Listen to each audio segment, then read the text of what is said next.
Assalamualaikum warahmatullahi wabarakatuh. Di video kali ini saya akan menjelaskan tentang penerapan teknologi keamanan di WhatsApp dengan enkripsi dan perlindungan data pengguna. Nah, yang pertama yaitu apa itu enkripsi end-to-end. Enkripsi end-to-end yang berada di WhatsApp itu adalah metode enkripsi di mana data dienkripsi pada perangkat pengirim dan hanya dapat didekripsi pada perangkat penerima yang dituju. Dengan kata lain, hanya pihak yang berkomunikasi saja yang dapat mengakses isi pesan, sementara untuk pihak lain termasuk penyedia layanan, peretas, atau pemerintah itu tidak dapat membacanya. Nah, untuk perbedaan enkripsi end-to-end ini dengan enkripsi yang biasa, beberapa aplikasi hanya menggunakan enkripsi in transit, yang berarti pesan tersebut dienkripsi saat dikirim tetapi dapat didekripsi di sisi servernya. Terus untuk yang ada di WhatsApp ini atau enkripsi end-to-end ini, WhatsApp menggunakan enkripsi end-to-end, artinya yaitu pesan-pesan tersebut dienkripsi di perangkat pengirim dan hanya bisa didekripsi oleh si penerima saja. Misalnya itu pesan surat yang dikunci dalam kotak. Jika menggunakan enkripsi biasa, surat tersebut bisa dibuka oleh kantor pos sebelum dikirim.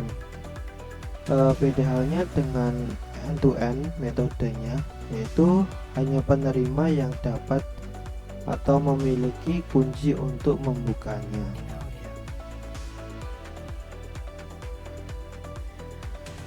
Nah, untuk cara kerja enkripsi end-to-end, jadi WhatsApp menggunakan sinyal protokol yang juga digunakan oleh aplikasi lain seperti Signal dan Messenger. Nah, itu ada beberapa tahap enkripsi juga di WhatsApp. Tahapannya yang pertama yaitu pembuatan kunci kriptografi. Pada saat pertama kali menginstal WhatsApp, aplikasi membuat kunci publik dan kunci private untuk perangkat pengguna. Nah, terus untuk kunci publik ini tersedia untuk semua orang, sedangkan kunci private hanya ada di perangkat pengguna saja.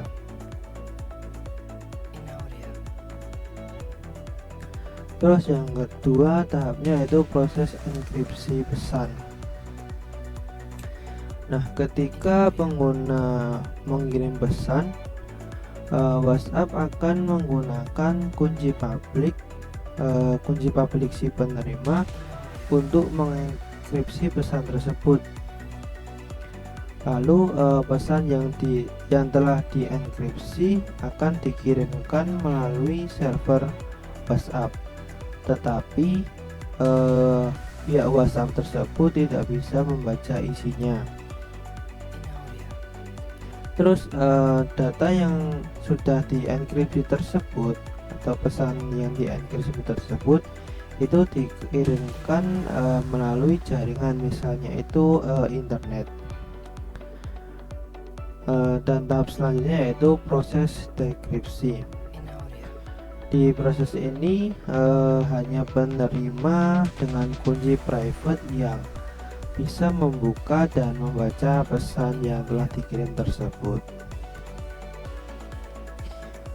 Nah, untuk keunggulan dari sinyal protokol tersebut itu menggunakan double reset algorithm yang menghasilkan kunci enkripsi baru setiap kali pesan dikirim, sehingga pesan tersebut sulit disadap. Jika salah satu atau jika satu kunci diretas, hanya satu pesan yang mungkin terbuka, tetapi pesan-pesan yang lain itu tetap aman karena setiap pesan memiliki kunci yang unik.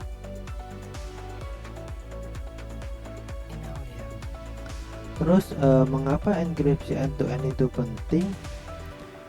Yang pertama, melindungi privasi pengguna.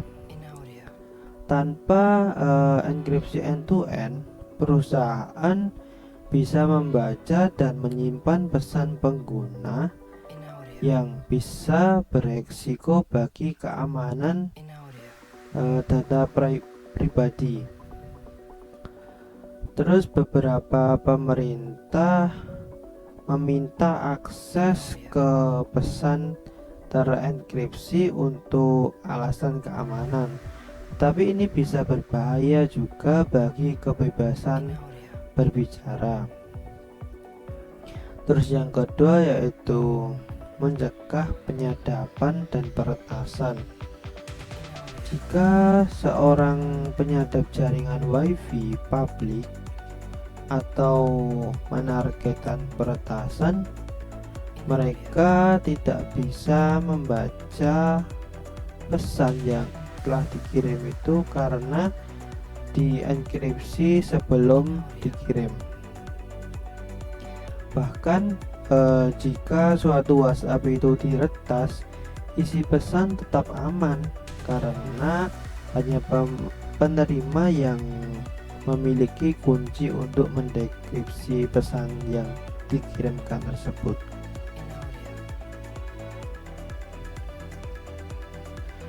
Terus selanjutnya yaitu melindungi data sensitif, yaitu penting untuk percakapan pribadi dan juga bisnis. Terus menghindari modifikasi data. Dengan end-to-end ini, pesan tidak bisa diubah di tengah perjalanan, sehingga pengguna bisa memastikan bahwasanya pesan yang diterima itu benar-benar dikirim oleh pengirim yang sah.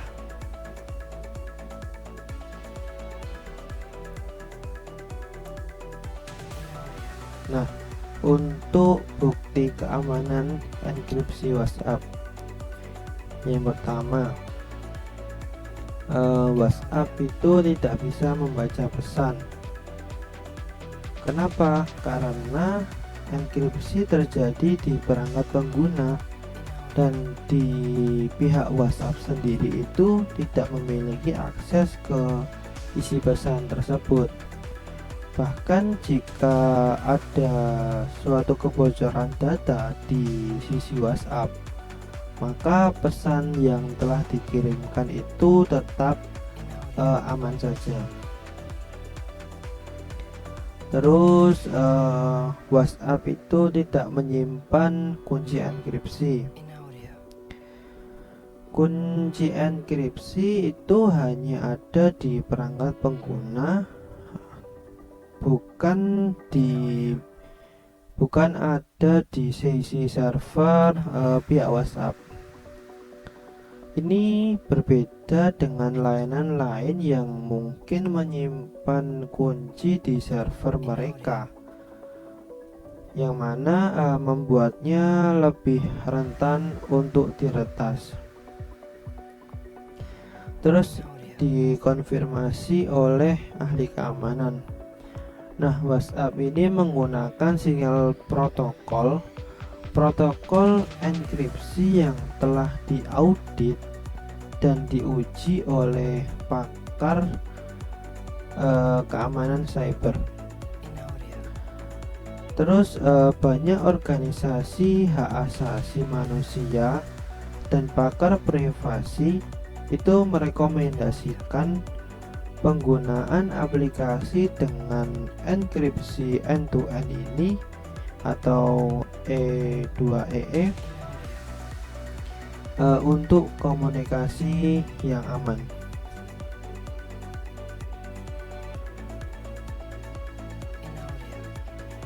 Nah, bagaimana cara memeriksa suatu enkripsi di suatu WhatsApp? Nah, yang pertama itu memastikan percakapan terenkripsi. Biasanya itu bisa buka chat dari seseorang, terus ketuk nama kontak di bagian atas. Di situ ada pilihan info. Nah, pilih yang bagian enkripsi. Terus nantinya itu akan muncul kode QR atau dan 60 digit angka. Terus bandingkan kode dengan penerima untuk memastikan percakapan yang dilakukan itu aman. Terus kenapa verifikasi tersebut penting? Jika suatu kode itu tidak cocok, kemungkinan ada serangan man in the middle atau MIDM, di mana pihak ketiga itu mencoba mencegat pesan yang dikirim.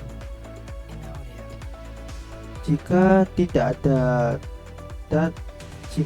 ada informasi enkripsi, kemungkinan pengguna menggunakan versi WhatsApp lama atau perangkat yang tidak mendukung fitur enkripsi end-to-end ini.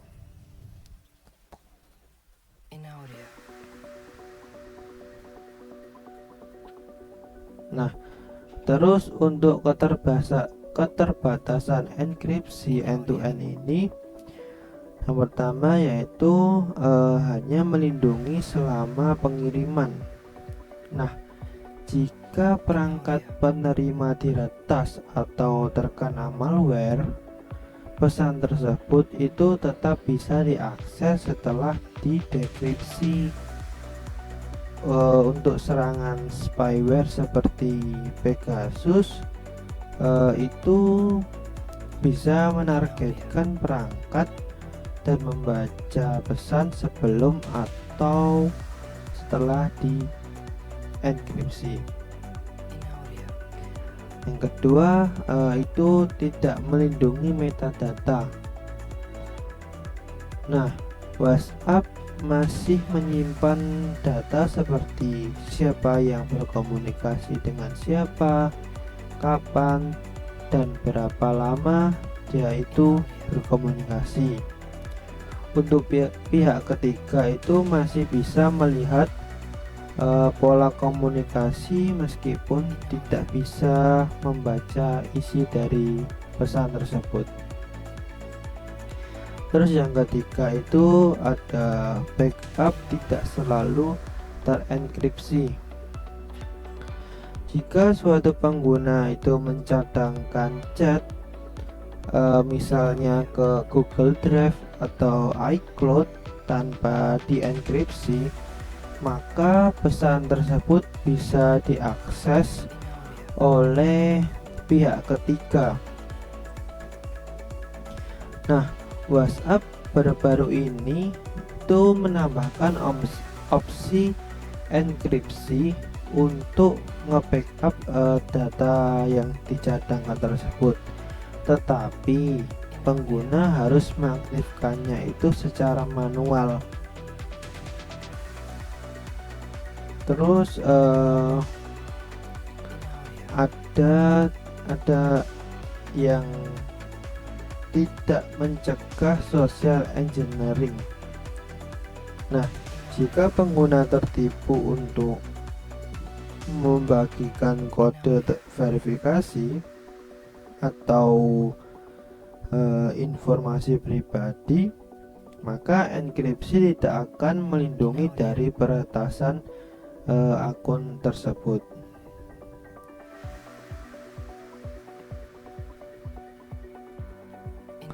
Nah, untuk kesimpulannya, enkripsi end-to-end itu memastikan bahwa hanya pengirim dan penerima bisa membaca pesan, memberikan keamanan dan privasi yang tinggi, dan WhatsApp menggunakan sinyal protokol yang telah terbukti kuat dalam melindungi data pengguna. Namun ada beberapa keterbatasan seperti serangan malware, metadata yang itu masih bisa dikumpulkan, dan backup itu yang mungkin tidak bisa terenkripsi. Terus selain itu pengguna harus juga tetap berhati-hati dengan keamanan perangkat dan tidak membagikan informasi yang sensitif. Nah, sekian dari penjelasan saya, kurang lebihnya mohon maaf. Assalamualaikum warahmatullahi wabarakatuh. Terima kasih.